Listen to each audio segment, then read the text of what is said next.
Good afternoon students, welcome to जनवानी classes. मैं अभिषेक भारद्वाज आपका स्वागत करता हूं बीएससी फर्स्ट सेमेस्टर की हमारी इस सीरीज में, जहां पर आपका यूनिट नंबर 3 चल रहा था। इसका मैंने इंट्रोडक्शन आपको लास्ट लेक्चर के एंड में भी दे दिया था। ठीक है, आज मैं दोबारा से स्टार्टिंग से आपको इंट्रोडक्शन दूंगा और जो बेसिक चीजें थी उसको आज मैं कवर करूंगा। आपका बेस तैयार हो जाएगा इस चैप्टर को लेकर। ठीक है, तो चैप्टर की बात करेंगे। चैप्टर का नाम क्या है आपका? Coordinate system in 2D and 3D। 2D यानी 2 डायमेंशन, 3D यानी 3 डायमेंशन। ठीक है, इन दोनों 2D और 3D के बारे में मोस्टली आपको चीजें पता होंगी भाई। 2 डायमेंशन में आपके पास क्या होते हैं? 2 कोऑर्डिनेट सिस्टम होते हैं। ठीक है, और 3D के अंदर आपके पास 3 कोऑर्डिनेट सिस्टम होते हैं।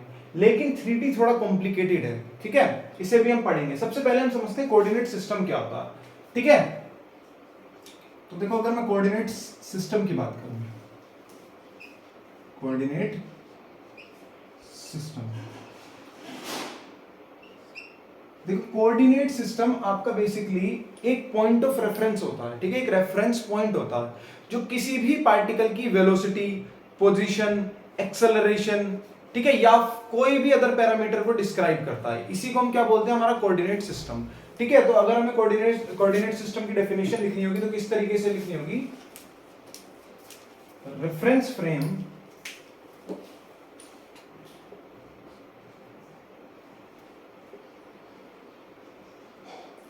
रेफरेंस फ्रेम, भैया आपका रेफरेंस फ्रेम की तरह काम करता है। Used to describe the position. ठीक है, ये आपका वो रेफरेंस फ्रेम है जिसका हमें यूज करते हैं क्या डिस्क्राइब करने के लिए? किसी भी पार्टिकल की पोजीशन, वेलोसिटी, एक्सेलरेशन, ठीक है, या फिर मोमेंटम। अब वो momentum angular momentum, linear momentum, कुछ भी। ठीक है, अलग चलो लिख देता हूं, एंगुलर मोमेंटम,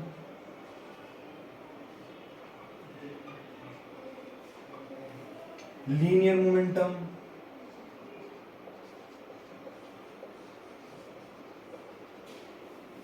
ठीक है, और एनी अदर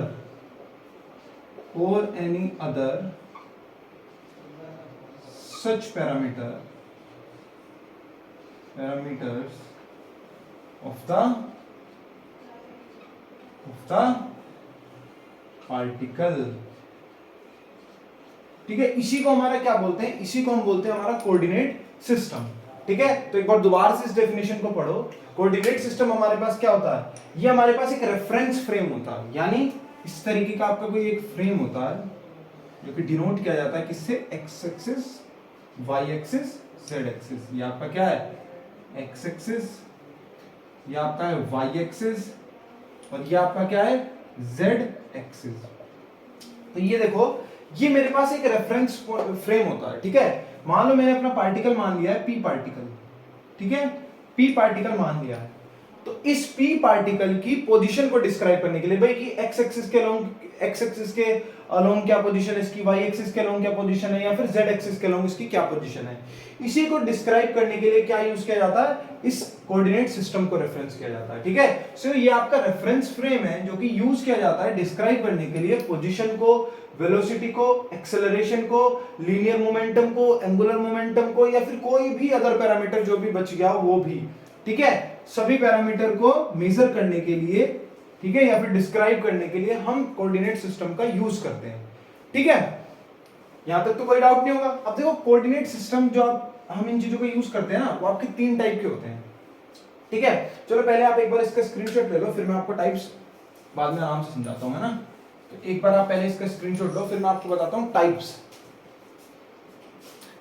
ठीक है, चलो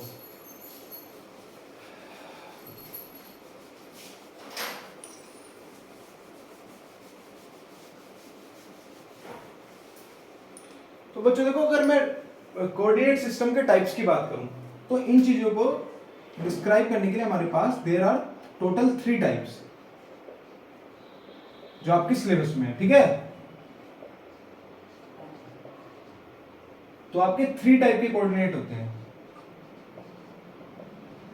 कोऑर्डिनेट सिस्टम। अब वो कौन कौन से होते हैं उनके बारे में बात करते हैं। देखो पहला जो आपका होता है उसको हम सिंपल बोलते हैं कार्टेशियन सिस्टम। क्या बोलते हैं? Cartesian system. कार्टेशियन सिस्टम, ठीक है। कार्टेशियन कोऑर्डिनेट सिस्टम भी बोल सकते हो आप, ठीक है। या फिर हम इसको रेक्टेंगुलर सिस्टम भी बोल देते हैं कई बार, कि किसी किसी केसेस में हम इसको रेक्टिलिनियर सिस्टम भी बोल देते हैं, रेक्टेंगुलर सिस्टम, सॉरी, ठीक है। क्या बोल देते हैं? Rectangular system.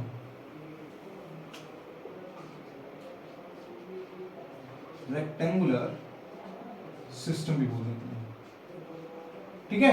देखो जो इसके पास मेन हमारे पास एक्सिस होते हैं वो आपके कौन कौन से होते हैं वो मैं यहाँ पे ब्रैकेट में लिख देता हूं।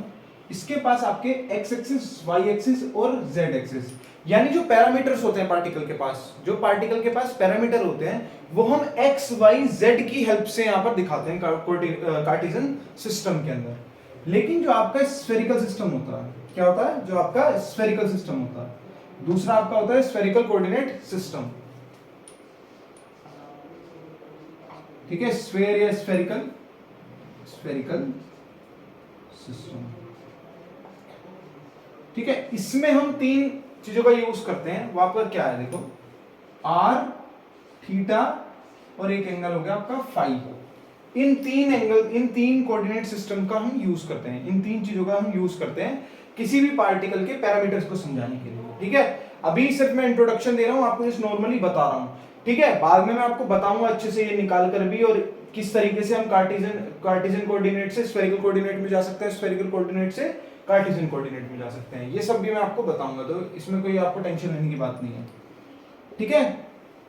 थर्ड जो आपका आता है वो आपका आता है सिलेंड्रिकल सिस्टम। सिलेंड्रिकल सिस्टम, ठीक है। सिलेंड्रिकल सिस्टम में आपके जो कोऑर्डिनेट्स होते हैं वो होते हैं आपके आर, थीटा एंड जेड, ठीक है।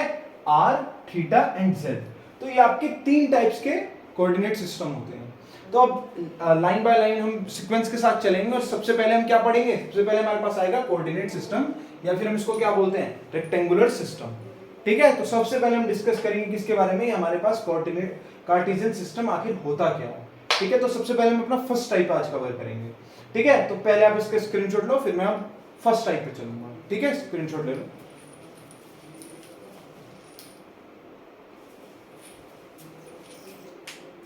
चलो, तो अब अपनी नोटबुक्स में हेडिंग डाल दो कार्टेशियन कोऑर्डिनेट सिस्टम, ठीक है।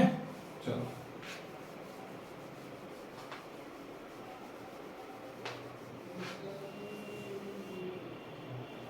तो जो हेडिंग डालो क्या? कार्टेशियन कोऑर्डिनेट सिस्टम,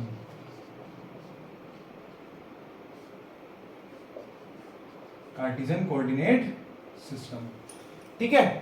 देखो लेट कर लो क्या है, मेरे पास एक ये कोऑर्डिनेट सिस्टम है, यहां पर मैंने आपको बताई थी इसके पास नॉर्मली क्या रहते हैं? एक्स एक्सिस, वाई एक्सिस और क्या आपके पास? जेड एक्सिस, ठीक है। मैं इसमें एक क्यूब लेट कर लेता हूं, ठीक है। क्या कर लेता हूं? एक क्यूब में लेट कर लेता हूं, ठीक है। तो और क्यूब के ऊपर मैंने इस पी पॉइंट को लेट कर लिया। ये मेरे पास क्या है? ये मेरा पी पॉइंट है क्यूब का, ठीक है। ये मेरे पास क्या है? पी पॉइंट, जिसके पास एक्स एक्सिस का कोऑर्डिनेट है, वाई एक्सिस का और जेड एक्सिस का कोऑर्डिनेट है, एक्स वाई जेड। यानी एक्स एक्सिस कहां पे होगा? इसका परपेंडिकुलर डल रहा होगा, ये एक्स कोऑर्डिनेट होगा, यानी यहां से ये आपका ओरिजिन है ओ, इससे ये डिस्टेंस कितनी है? ये आपकी डिस्टेंस कितनी है? ये आपकी एक्स डिस्टेंस होगी, है ना। और सिमिलरली इस पी पॉइंट से ये जो आपका पॉइंट आ रहा है, ये आपका क्या होगा? ये आपका होगा वाई एक्सिस। मतलब यहां से ओरिजिन तक की डिस्टेंस कितनी होगी? वाई। अब अगर मुझे z के लिए निकालना, देखो ये तो z मैंने अभी आपको 2D के लिए रिप्रेजेंट कर दिया इधर की साइड, लेकिन अगर z एक्सिस की बात करूं तो कुछ इस तरीके से होगा भाई, इसी तरीके से होगा, ठीक है। इस तरीके से होगा जो आपका मान लो मैं इसके ऊपर क्यूब की बात कर रहा था ना, तो क्यूब ड्रॉ करते हैं। चलो इसके ऊपर तो क्यूब किस तरीके से होगा?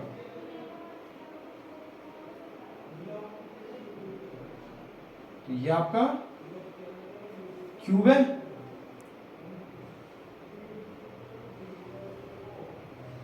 ठीक है। देखो ये आपका क्यूब बन गया।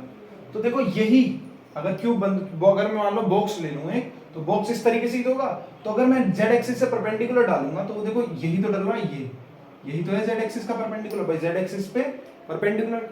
बच्चों गैस कर लो कि कोई बॉक्स है। देखो मेरे पास कोई एग्जांपल बॉक्स था अभी, जैसे ये रही बुक है, मान लो ये बॉक्स एग्जांपल है। तो देखो क्या है ये, ठीक है। इस तरीके से आपको समझाने के लिए लेता हूँ। देखो थोड़ा सा इस तरीके से करते हैं। देखो क्या है, ये आपका एक्स एक्सिस, ये आपका वाई एक्सिस। देखो जेड एक्सिस क्या है, ये रहा जेड एक्सिस। देखो इधर से दिखा देता हूँ, ये जेड एक्सिस है इस तरीके से। तो जेड एक्सिस वाई एक्सिस के परपेंडिकुलर देखो यही तो है, यही तो जा रहा है। तो ये वाली जो पार्ट है वो ये वाला पार्ट है, ठीक है। आई होप आपको समझ में आया होगा इस बुक की हेल्प से, ठीक है।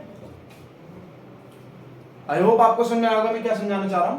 तो यही आपका क्या है, ये आपका क्या है, इसी को तो हम क्या बोलेंगे, जेड एक्सिस ही तो बोलेंगे। ये आपका क्या है, इसकी वैल्यू क्या होगी, वो z होगी।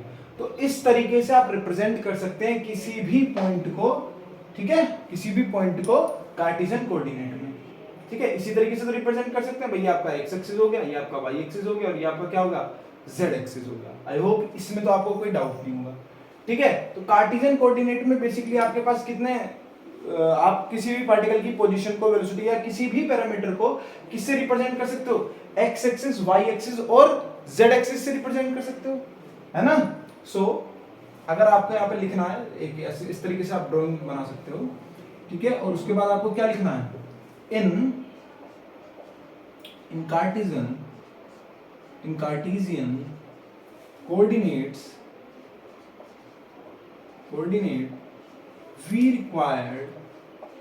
we require x axis, ठीक है। we require x axis नहीं, we require x y z coordinates, we require x y and z coordinate। ये आपको दिख रहा है इधर से, मैं चेक कर लेता हूँ, हाँ ठीक है। So in Cartesian coordinate we require x, y and z coordinate to describe the position, ठीक है, velocity या or any other parameters,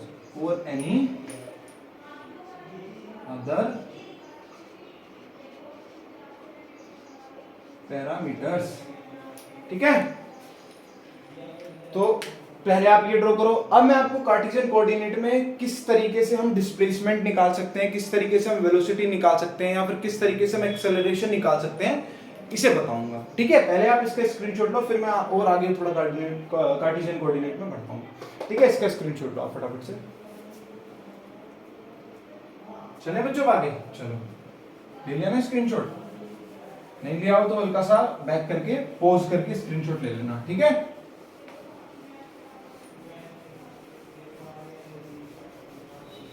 चलो देखो, अगर मान लो वापस से आ जाओ अपने किस पे, कोऑर्डिनेट सिस्टम पे, ठीक है। ये आपका x एक्सिस मान लो, ये आपका y एक्सिस मान लो, ये आपका z एक्सिस मान लो, ठीक है। ये आपका x एक्सिस, ये आपका y एक्सिस, ये आपका z एक्सिस, ठीक है। अब मान लो ये मेरे पास p पार्टिकल किसी भी पोजीशन पे, मेरे पास p पॉइंट था जिसकी वैल्यू क्या थी, x, y और z।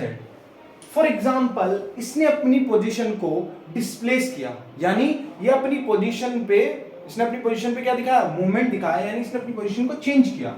मान लो इस तरीके से घूम फिर के अपनी इस पोजीशन पर आ गया, ठीक है। और इसका पॉइंट का नाम मान लो p डैश था, पॉइंट का नाम क्या था, p डैश, और इसके कोऑर्डिनेट जो थे वो थे x dash, y dash and z dash, ठीक है। या फिर चलो थोड़ा इजी कर लेते हैं, थोड़ा डिफिकल्ट दिख रहा है ना, थोड़ा इजी कर देते हैं, इसको q मान लेते हैं। ये x1 y1 z1 और इसके हो जाएंगे x2 y2 एंड z2, ठीक है। x2 y2 और आपका क्या z2, ठीक है, ये मान लो ओरिजिन से ये हमने क्या करा, ये हमने पोजीशन वेक्टर p पॉइंट का ड्रॉ किया, और ओरिजिन से हमने क्या किया, पोजीशन वेक्टर q पॉइंट का भी ड्रॉ किया। ठीक है, इसको हमने नाम दे दिया क्या, OP वेक्टर।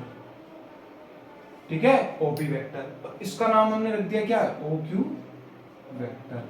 ठीक है, OQ वेक्टर। अब हमको क्या निकालनी है, इसकी डिस्प्लेसमेंट निकालनी है। ठीक है, डिस्प्लेसमेंट निकालोगे तो किस तरीके से आएगी, ये आपका ये रिजल्टेंट आएगा।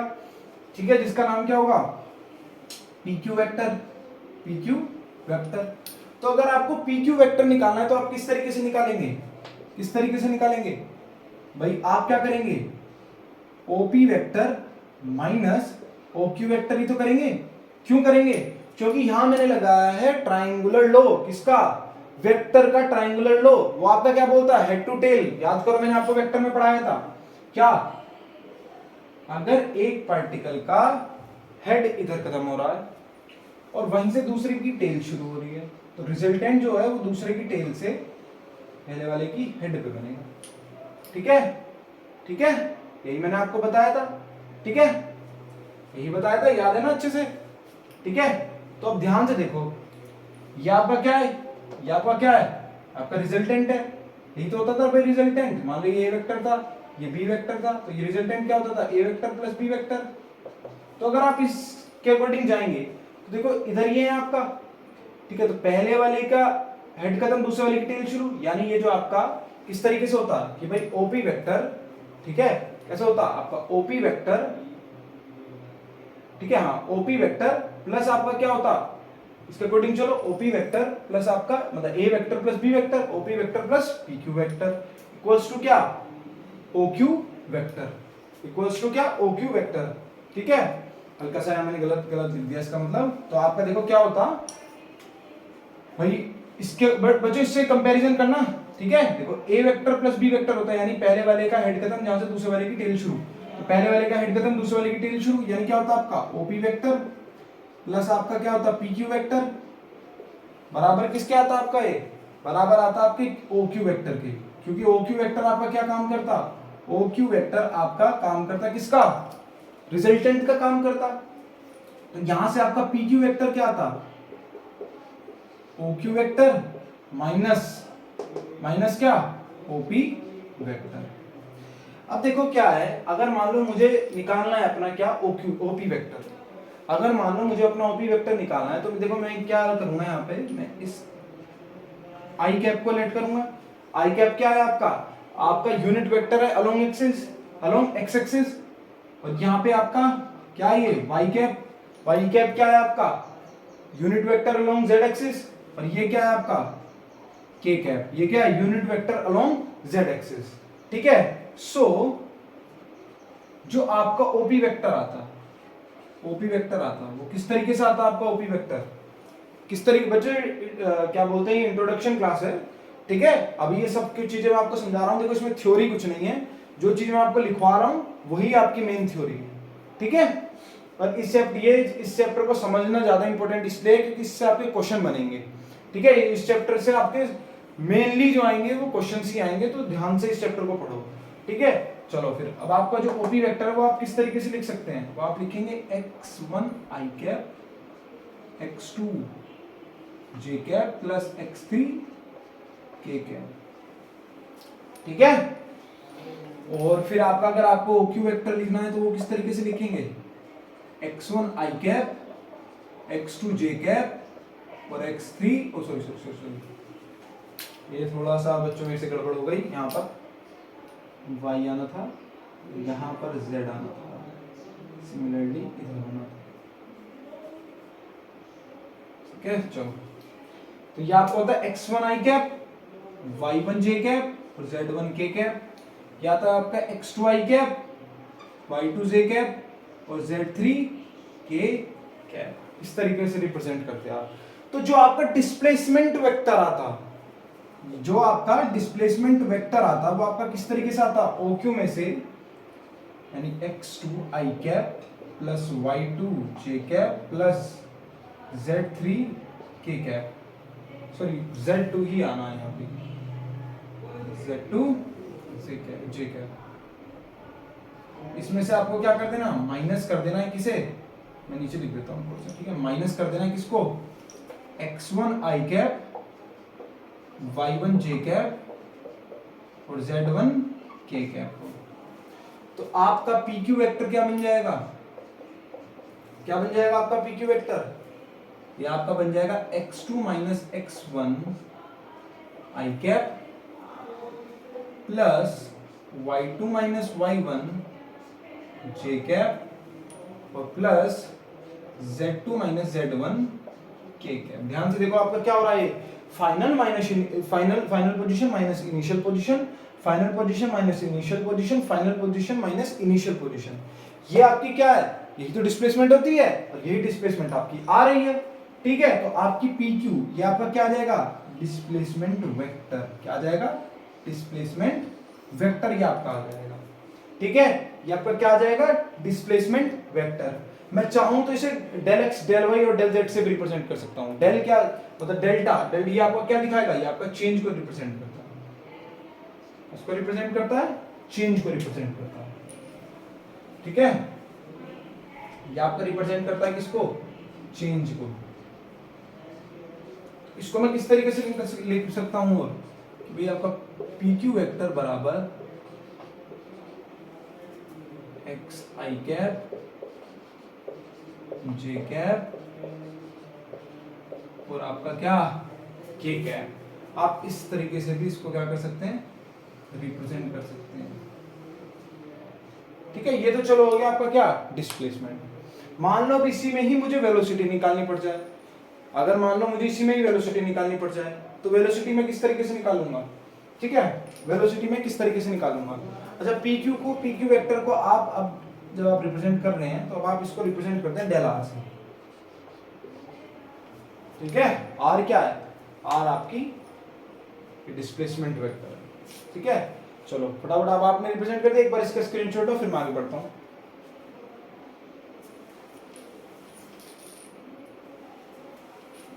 ठीक है। चलो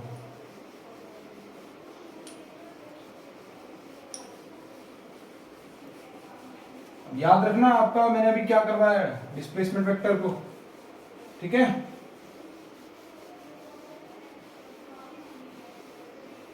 अब देखो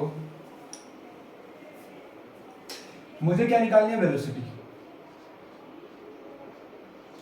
और वेलोसिटी मेरी कैसी निकलती है, change in displacement upon change in time. मान लो मैंने मान लिया कि मेरे पास चेंज इन टाइम क्या था, डेल टी था। चेंज इन टाइम मेरे पास क्या था, तो आपकी जो वेलोसिटी होगी वो क्या होगी। अब देखो चेंज इन डिस्प्लेसमेंट, आपका डिस्प्लेसमेंट में चेंज किस तरीके से आ रहा था, याद करो, ये चेंज इन डिस्प्लेसमेंट ही तो था, किस तरीके से आ रहा था, एक्स आई कैप वाई जे कैप के कैप, दिख रहा है अच्छे से, क्या लिखा है दिख रहा है, हाँ ठीक है। तो आपको क्या चाहिए यहाँ पर, डेल आर बाई टी चाहिए। तो टाइम के रेस्पेक्ट में आप सबका डिफरेंशिएशन कर दो, किस तरीके से होगा, किस तरीके से होगा, del X by del T I cap del Y by del T, so ये चेंज है ना, ठीक है, del Z by del T K cap, ठीक है। तो जगह टी है और ये प्लस है, मेरे थोड़ा टी में प्लस टाइप बनाता हूँ, थोड़ा मैं अच्छे से कर देता हूँ जो आपको समझ में आए, ठीक है। थोड़ा सा टी को अलग बना देते हैं,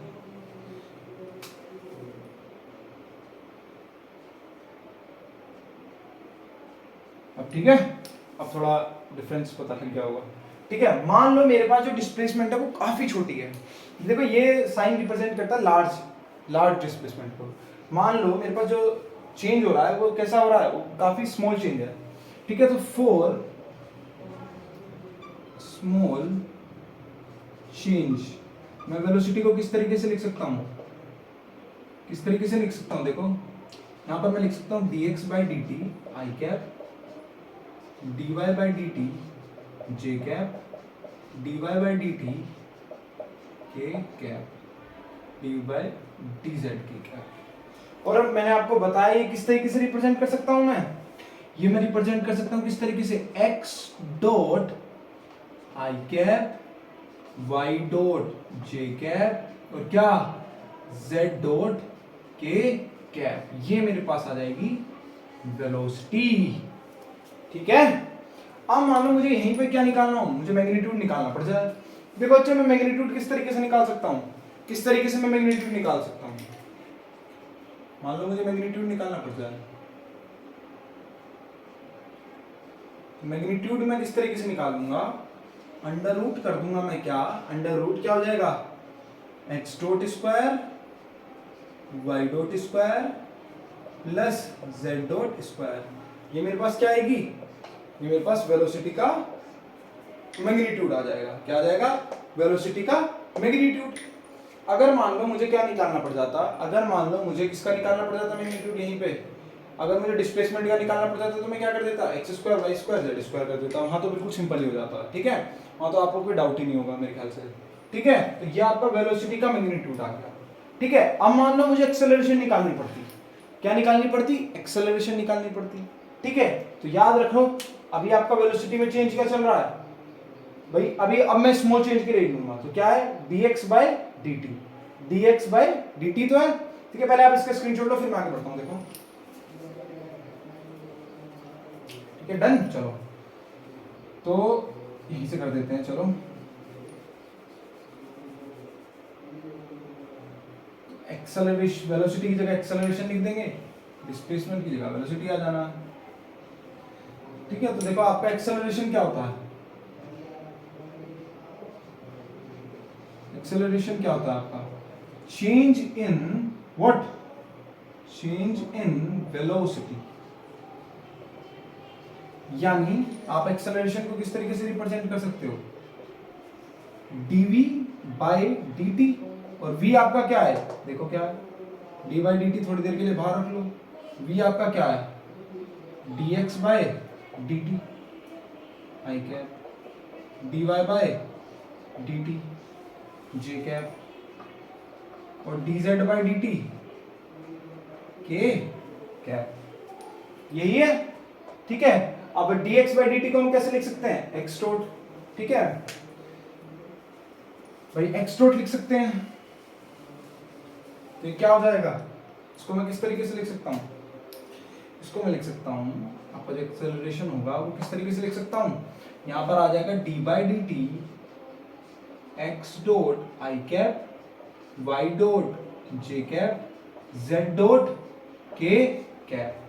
तो यहां से आपका एक्सेलरेशन क्या आ जाएगा, x double dot i cap, y double dot j cap, z double dot k cap, ये आ जाएगा आपको। और अगर मुझे अब किसका मैग्नीट्यूड निकालना है, एक्सेलरेशन का, तो वो कैसे हो जाएगा, अंडर रूट, कैसे हो जाएगा, x double dot square plus y double dot square plus z double dot square, इस तरीके से ही हो जाएगा। देखो इस तरीके से मैं निकाल सकता हूँ।